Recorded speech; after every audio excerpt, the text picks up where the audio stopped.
From Philharmonic Hall in Lincoln Center, home of the world's greatest musical events, the Shell Oil Company brings you the New York Philharmonic Young People's Concerts under the musical direction of Leonard Bernstein.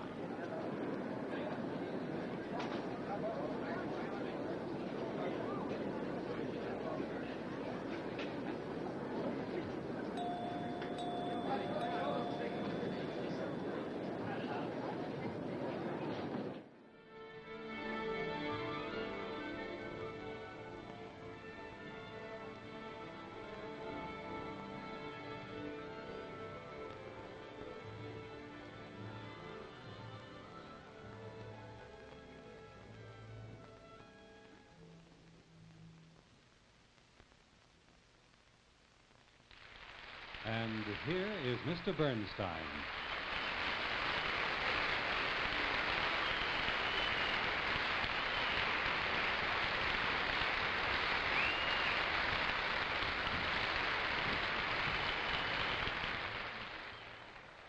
My dear young friends, welcome to Philharmonic Hall, the new home of the New York Philharmonic here at Lincoln Center. You all know how exciting it is to move into a new home, especially when it's been built just for you. But it's also a little strange and scary. There's so many new things to get used to. In a new house, your bed faces a different direction, and the light switches are never where you expect them to be, and there's somehow a whole other smell of new wood and fresh paint and glue.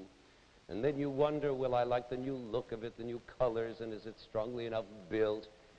Well, in this house of ours, we've already grown used to the new atmosphere. It's a handsome hall, and we're pretty sure it's not going to fall down about our ears.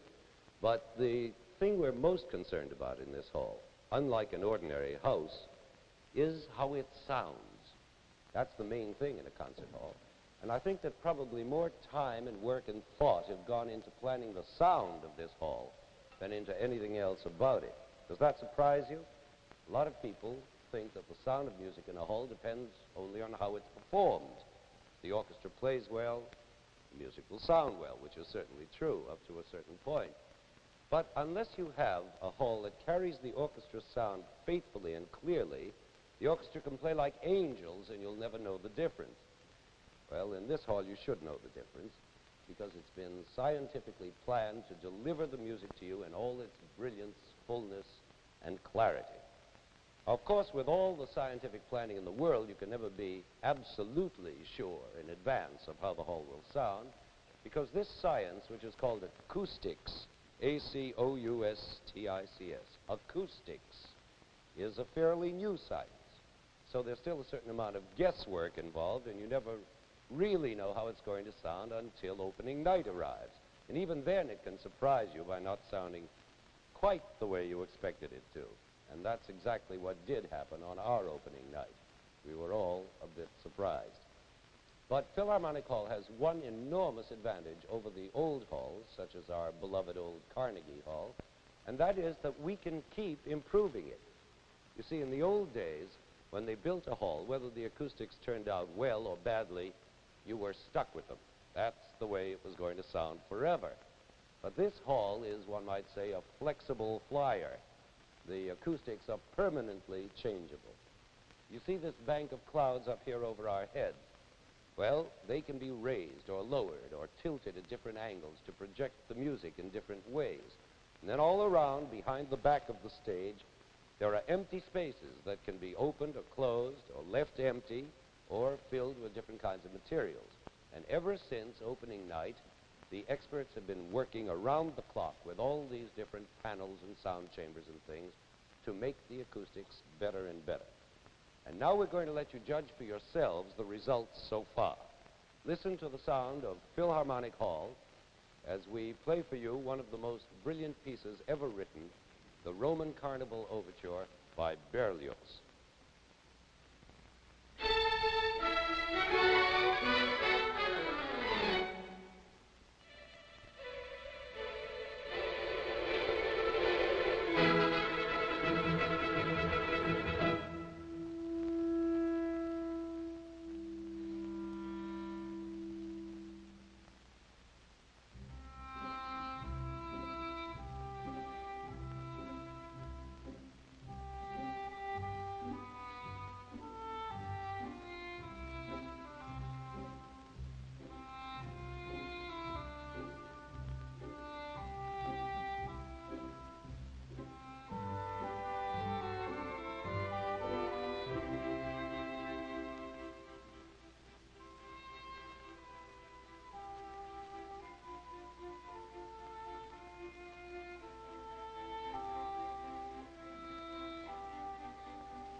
Well, how's that for sound? You approve?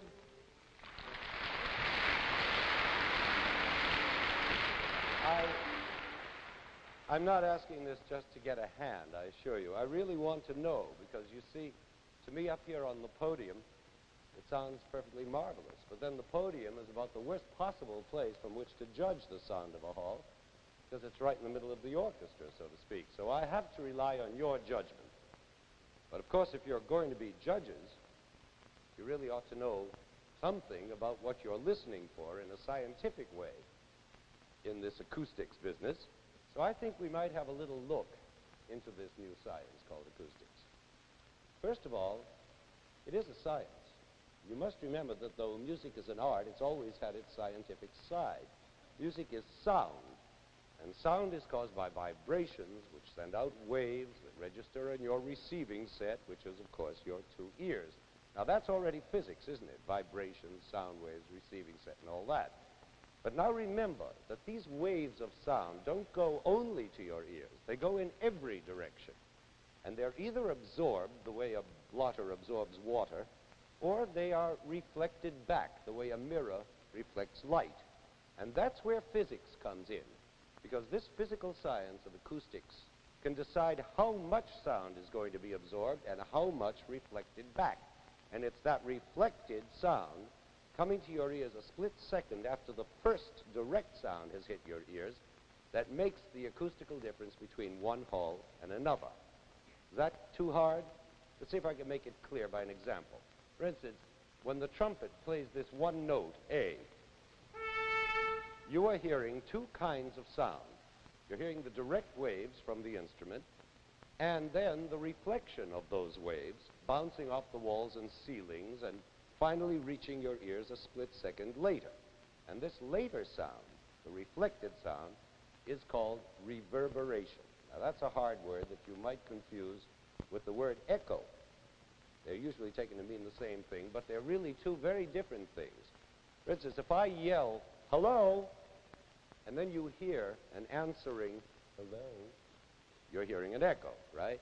But if I yell hello, and then you hear dying away in the hall, then it's not an echo, it's reverberation. I'm sure you see the difference.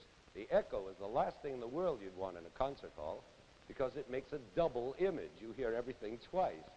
But reverberation is great to have in a concert hall because without it, the music would sound dead and dull. You need that reverberation to give it what's called liveness. Look, we'll play the last chord of that Roman Carnival overture for you as short and brittle as possible. But if you listen closely, you could hear the chord still lingering in the air for another second or two. We'll do it again. I'll give you another chance to listen. You hear it? That's reverberation. And that's what gives that chord liveness, fullness, and richness. But now comes the big question, how much reverberation should there be? How long should it last? It's easy to understand that the more reverberation there is, the liver and richer and fuller the music will sound. But if there's too much reverberation, the music will sound too full and too rich and become unclear and muddy. So how much is too much? I mean in actual scientific measurements. And here's where the physics and mathematics come in. The acoustical scientists, or acousticians as they're called, made a long, detailed study with special machines of all the best concert halls of the world to try and find out what amount of reverberation there is in the halls where music sounds best. And they found that all the very best halls have a reverberation time of around 2 seconds. That is, that's how long it takes for the sound to die away in the hall. 2 seconds, so that the music is juicy enough, but also clear enough. And so this Philharmonic Hall was designed to have a reverberation time of 2 seconds. Now comes the million-dollar question. How in heaven do you command a hall to have an exact reverberation time of 2 seconds? Well, you can. First of all, you can do it by controlling those areas of the hall that reflect or absorb the sound waves, the walls, the ceilings, the floors, and so on, by carefully choosing what they're to be made of. For instance, concrete reflects sound more than wood, and hardwoods reflect more than softwoods, and so on. And then the cushy carpeting you walk on here doesn't reflect sound at all, but absorbs it, as does the plushy upholstery you're all sitting in. So all these things had to be balanced properly. Then, of course, comes the design of the hall, how high the ceiling is, how wide it is, how long it is, how wide the stage is, how deep it is. I won't go into all the details for you now. That would take hours. But let's just say that after much calculation and discussion between acousticians and architects and musicians and whatnot, they began finally to build the perfect hall. Perfect, at least in theory. But they weren't content to rely only on theory. So last May, we had what they called a tuning week, in which they tuned up this hall the way a violinist here tunes his instrument. A whole week of rehearsals, day and night, with the Philharmonic playing on this stage under various conductors, and all kinds of music, big and little, old and new. And in the hall, listening very hard, were specially invited conductors, acousticians, recording experts, broadcasting and television experts, plus a number of very sensitive mechanical instruments with very fancy names, like an oscilloscope with cathode ray tubes, and a binaural recording head, and a graphic level recorder, and Lord knows what else. I tell you, it was very spooky. It was like a science fiction movie. And now all those ears, both human and mechanical, were concentrating on every type of sound that came from the stage. Electronic sounds made by special machines, cannon shots, pistol shots, and especially, of course, the sound of the orchestra. And the results showed up the reverberation time very clearly, 2 seconds. But they also showed up a good number of faults. It turned out that this hall was far from perfect last May. First of all, there was not enough intimacy, that sense you should have out there of being really close to the music. So all kinds of experiments were tried. This whole bank of clouds was lowered even further, and then it was angled differently so as to project the music better. And then various kinds of screens were set up around the stage to reflect the music out more to the audience. And even canvas sails were hoisted around the stage to see what effect that would have. And all this time, all those ears, human and mechanical, kept listening and listening. Well, let's see what all that scientific fooling around has accomplished. Have we finally got intimacy in this hall? Let's find out by hearing a quiet, intimate song, an old American lullaby called The Little Horses, in a modern adaptation by Aaron Copland. It will be sung for us, I am happy to say, by one of the loveliest mezzo-sopranos of our country, Miss Shirley Verrett Carter.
a charming song, isn't it?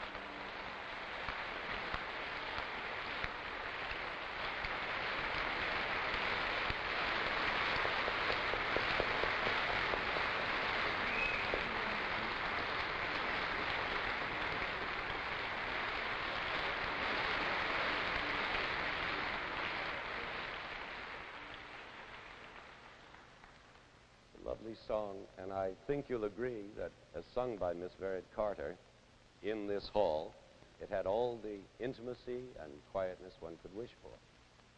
But intimacy is only one problem that was solved last May. There were lots of others, but perhaps the most interesting one was that the sound we were listening to wasn't the same as the sound this hall would have had if it had been filled with an audience, naturally. Because the thing that absorbs sound waves, even more than those cushy carpets and plushy upholstery, is people. You. You are at this minute soaking up millions of sound waves in your skin and hair and in your clothes. And so the acousticians had to find a way to fake a full hall. And this was done by putting in each seat a folded pad of yellow fiberglass. Every seat in the house. Yellow fiberglass that was scientifically calculated to absorb as much sound as an average human being does. These pads were smilingly called instant people. And during that week, we came to know them like dear old friends. Here comes an instant person now. Take a good look.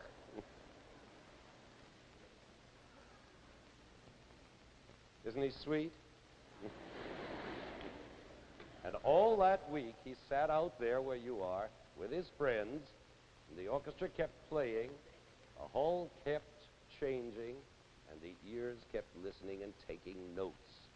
And they've been listening ever since, while the scientists have been making adjustments, until the hall has been brought to the degree of liveness, warmth, and intimacy that you've been hearing today in the Berlioz Overture and in the Copland Song. Okay, we have liveness, warmth, intimacy. But now what about the problem of clarity, clearness? You see, it's possible to get a hall to sound live and warm, but that's no guarantee at all that it's going to sound clear.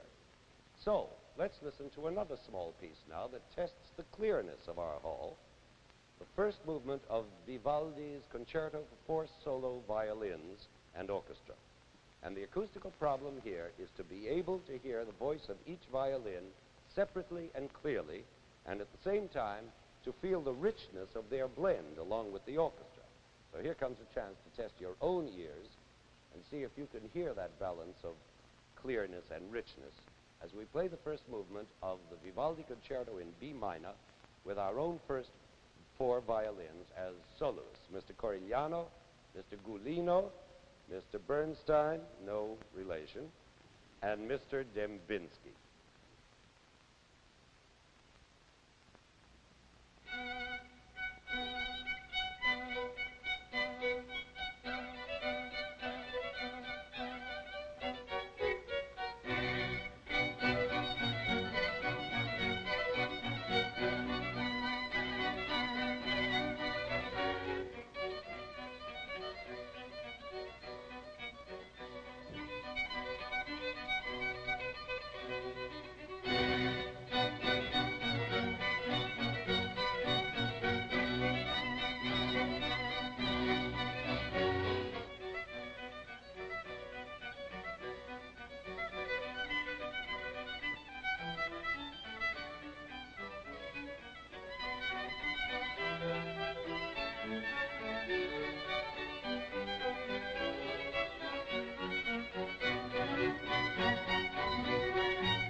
so far, so good. Tested a lot of problems, but we haven't tested them all by a long shot. That Vivaldi concerto we just played is all strings, don't forget. Violins, violas, cellos, bass. But now what happens when the sounds get mixed and you have a cello playing with the flute, a saxophone, a drum, a trumpet, a clarinet, plus a speaking voice? That's the peculiar combination we're going to hear now. And the problem this time is one of blending. You see, all those different kinds of sounds have to reach your ears with the same strength, clarity, intimacy, and so on, and they must combine together so that the weaving of sounds makes one texture, like a beautiful tapestry or a Persian carpet. And this texture doesn't depend only on what the conductor and the players do. The stage must also be designed so that every part and corner of it reflects the sounds we make with equal strength and clarity. The texture also depends, and this is very important, on the ability of the orchestra to hear itself well, the ability of each player to hear all the other players clearly, because unless the cello can hear the trumpet and the drummer can hear the clarinet and so on, the dangers of not playing exactly together are pretty great. The piece we're going to hear now is a especially tough test in togetherness for this hall to pass, because the 6 instruments that will play it are scattered all over the stage. The cello is here on my left, the flute's behind me, the clarinet behind him, the trumpet behind him, the saxophone to his right, and the drum way over there in the corner. And to make it all more difficult, I will be reciting the speaking part here as well as conducting the players, so you can see that this is a real test of the acoustics on the stage. We all have to hear one another absolutely clearly in order to be absolutely together. Now, this peculiar piece we're going to do is from a suite called Facade by the famous British composer Sir William Walton. And what it is a series of charming accompaniments by those 6 instruments to some very strange and amusing poems by Dame Edith Sitwell. The one we're doing is a sort of Spanish number. It's part tango and part paso doble. And if you don't understand what the words mean, don't worry, neither do I. But the trick is to hear every instrument clearly, as well as my tongue-twisting nonsense words, and to get some fun out of it, I hope.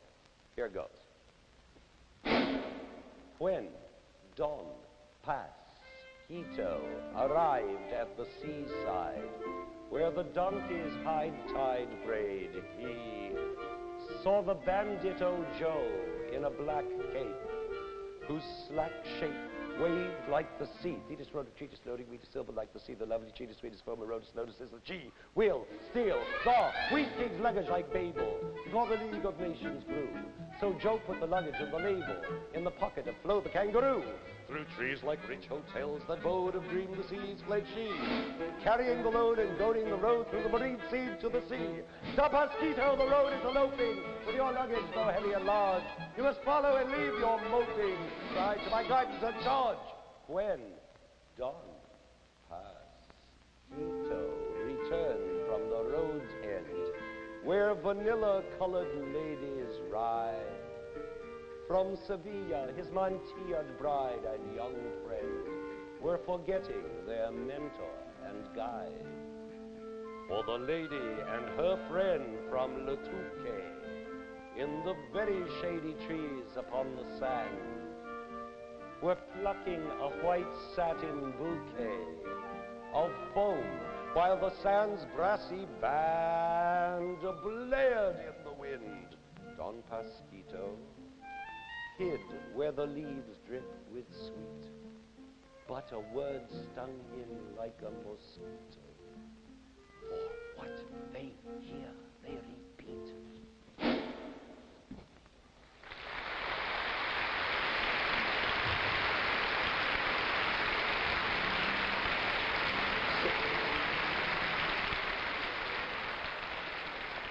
Well, that little experiment seemed to work. We were all together. But you see, we've been making our tests with little music, small combinations. So now let's get back to big sounds. And the one big thing left to test is what the acousticians call dynamic range. In other words, does this hall respond equally well to all degrees of loudness within the same piece? from a tiny murmur all the way to the whole orchestra going full blast. Well, the best test of dynamic range I can think of is that great piece of fireworks, Tchaikovsky's Overture 1812, because it begins very intimately with only 6 solo strings and then runs the whole dynamic range to a full orchestra, plus at the end an extra brass band which will be playing over there, plus at the end the deafening roar of cannon backstage over there, plus the deafening jangle of church bells.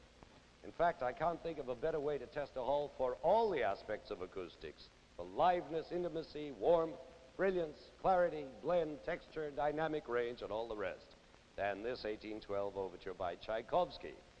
And if the house doesn't fall down about our ears at the end of this piece, and if you can still hear yourselves think, then you'll know we've got a great new hall, which luckily will and can become greater and greater as those ears keep listening and adjustments continue to be made. The experts think it may take as much as a full year of further experimentation before they arrive at the absolutely perfect hall. Meanwhile, we've already got a marvelous hall in which we can look forward to many more happy hours of exciting music. Now, here is Tchaikovsky's Overture 1812.